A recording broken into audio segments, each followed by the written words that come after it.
Martian Manhunter issue 3, Steve Orlando writing, Riley Rosmo on the art. This issue, basically, he is telling his partner, Diane, what his origin is, how he became to Earth. Which, just first thing, I thought this was meant to be in continuity, but this completely contradicts everything we know from Justice League.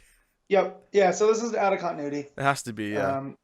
Yeah, which is fine. Which some of the choices that he's made, I like.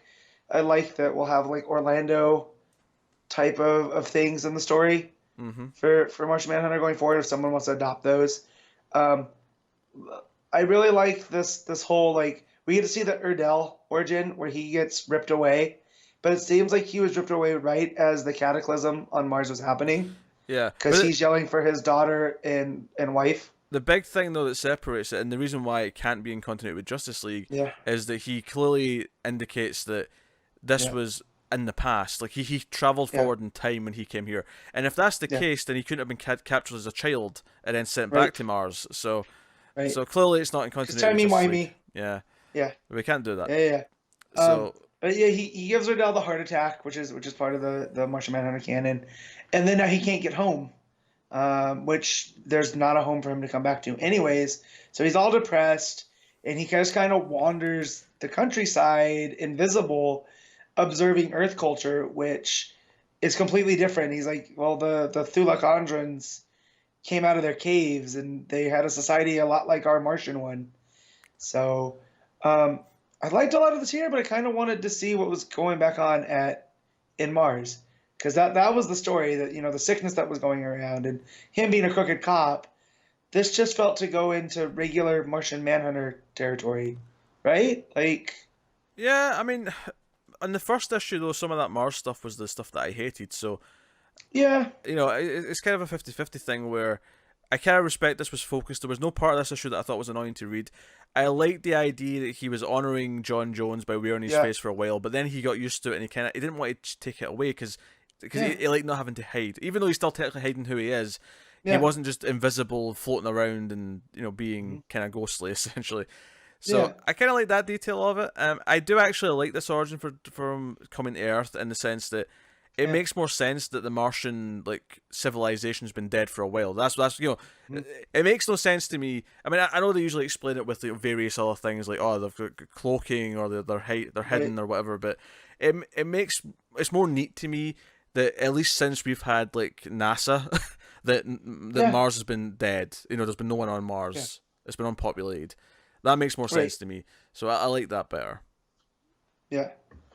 No, that's good. But yeah, I really liked him honoring John Jones, and that's why he took the body. And I liked that it was the Martian custom that you take the form of your loved one that's passed to honor them for a cycle.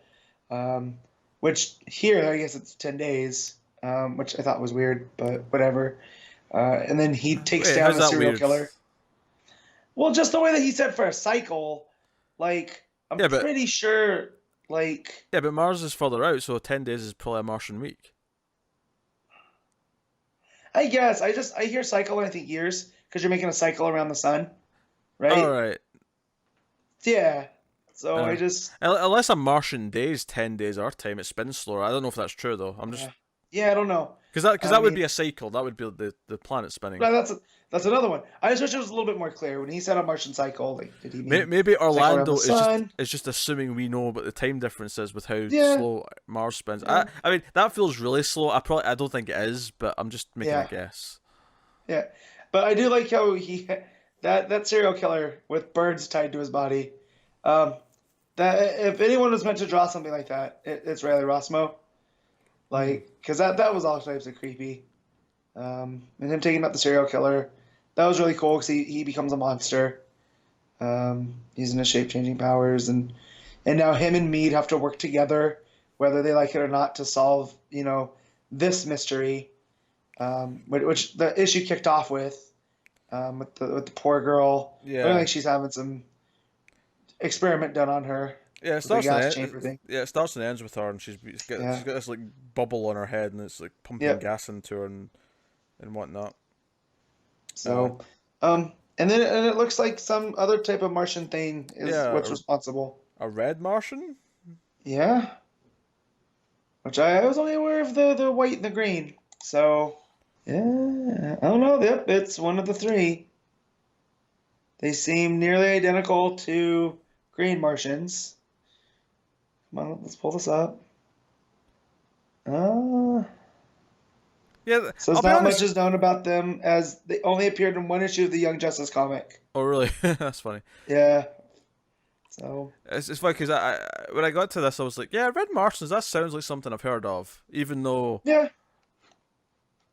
clearly they're not used as much as white or green for obvious no, reasons. But well, not obvious reasons, but just obviously that's not been used. yeah, No, this was an okay issue. I wasn't in love with it. I think Rosmo's art still is hit and miss for me. It's so stylized, but not necessarily in a way that appeals to me. hmm So that's kind of there. It's kind of a hurdle to get over. but yeah. And as much as I was enjoying the first two issues, the change of pace was a little bit like I know Martian Manhunter, and the reason I got excited for this book was the whole corrupt cop aspect of it, and I feel like 3 issues in, jumping to this where he hasn't really learned about, being a good cop and wanting to take over for John Jones and stuff. That's where I thought it was going, so that's mostly on me. Um, but yeah, I kind of want to get back to the whole crooked cop aspect of this. And I don't know if we're going to get back to that. Well, yeah. Here's the question though: Did he get better? Did he like turn over a new leaf while he was still on Mars, or did he do that from Right, learning on Earth? Like, was it Earth that changed right. his outlook? And that's what I kind of want to do. So, like, if this issue came 6 issues in, right, instead of three, we'd have more time to kind of get a feel for that. But I felt like I missed an issue because of this just jumping to him coming to Earth. So, um, but yeah, I mean, it's fine. If I'm rating it, I'm probably gonna give it a 6.5, or a 7. Yeah, I'll give it a 6.5. Yeah, it's tough because I don't think it's bad by any means. Like Yeah, I get why people are into it, but the art definitely drags it down for me a little bit. Yeah, I'll give it a 6.5. I don't quite want to give it a 7.